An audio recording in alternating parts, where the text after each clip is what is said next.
guys, welcome back to Aldo. On today's tutorial, I will show you how to replicate this dress. So if you want to see how, keep on watching. First thing I did was fold the fabric, and then I went ahead and fold the dress as well and place it against the fold. After that, I am just going to basically copy the bodice of the dress. I add about a 1/4 inch allowance. Here I'm just following the seams and I am using pins to mark it. I am using a stretchy knit fabric. The grain of this fabric is this way from left to right. That's why I place the fabric or the dress like this. And then I'll go ahead and cut out the bodice. I added a 1/4 inch allowance just because I will be using my serger, but if this is your first time to make a dress, be sure to add a necessary allowance, maybe 1/2 inch. It will give you that enough space just in case you need to adjust it. And then I will use this piece as my template for the back bodice. That is the beauty about making a girl's clothes, just because you don't need to worry about darts. Now it's time to trace the bottom of the dress. Now I folded the fabric just like I did earlier, but it's much more wider so the skirt will fit. And then I will place the dress against the fold, and I'm going to extend the length of the dress. I will extend it about 5 inches long, and I'm just following the hemline of the pattern or the dress. And then I'll go ahead and cut out the fabric. I am adding 1/4 inch seam allowances on all 3 sides. And I will use it as a template to cut out the back pieces. I did not have enough fabric, so the back piece or the back skirt is going to have 2 pieces. Just be sure to add an allowance on the back seam. And then I will use this piece to cut out the other back skirt panel. Now it's time to trace the sleeves. I folded the fabric in half and placed the sleeve pattern or dress on the fold, and I'm basically going to replicate the shape of the sleeve. And then I'll go ahead and cut it out, adding a 1/4 inch seam allowances on all 3 sides. And then I will use this piece as my template to cut out the other sleeve.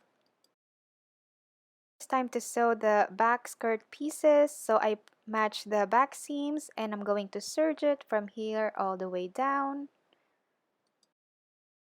It should look like this, and now I am going to match the waistline. So this is the back of the dress. I match the right sides of the fabrics, and I'm going to sew it from here to the other end, and I will do the same steps on the front piece of the dress.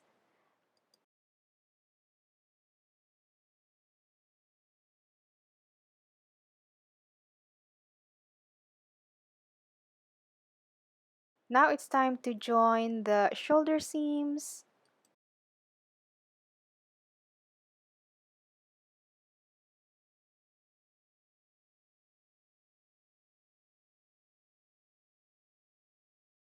After that, it's time to join the sleeve on the dress.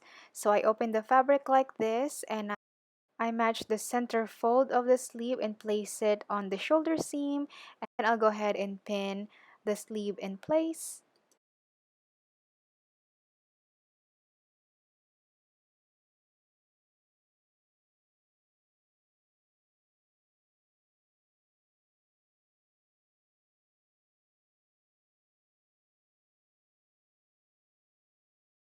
After that, I am going to serge it from here all the way to the other end. If you are not using a serger, be sure to use a stretch stitch. That way the thread will not break when you put on the dress, because the fabric is a stretchy material, so the stitching should be stretchable. Now it's time to close the side seams of the dress. I am just matching all the seams together and then I'm going to serge it from here all the way down. If you want to learn how to add a ruffle on a basic sleeve, I have a tutorial for that. I'm going to have the link at the end screen. And then I'll go ahead and serge it from here all the way down. Like I mentioned earlier, if you don't have a serger, it is important to use a stretch stitch, or you can also use a narrow zigzag stitch. Now it's time to finish the neckline. I already have a bunch of tutorial how to finish a neckline, but for this particular dress, I will do a mock neck or a turtleneck. If you want to watch that tutorial, I'm going to have the link in the description box below so you can go ahead and check it out. Now all I have to do is finish the hemlines and this is the final dress. Thank you so much for watching and I hope you like this simple tutorial. If this is inspiring to you, be sure to give this video a thumbs up and subscribe to my channel if you haven't already. I will see you soon. Bye!